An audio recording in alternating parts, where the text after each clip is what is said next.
বিসমিল্লাহির রহমানির রহিম। ঈদ মোবারক। প্রিয় দেশবাসী, আসসালামু আলাইকুম। ত্যাগ, তাকওয়া আর সংযমের শিক্ষা দিয়ে বিদায় নিয়েছে পবিত্র মাহে রমাদান।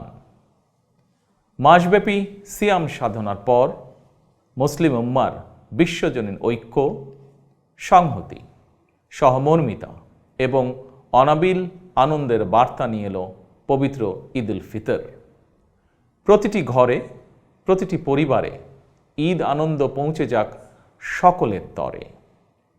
আসুন আমরা রমাদানের আদর্শে উদ্বুদ্ধ হয়ে একে অপরের সঙ্গে পবিত্র ঈদ আনন্দ ভাগাভাগি করে নেই। ঈদ উল ফিতর উপলক্ষে আমি প্রিয় দেশবাসীকে জানাই পবিত্র ঈদ উল ফিতরের শুভেচ্ছা।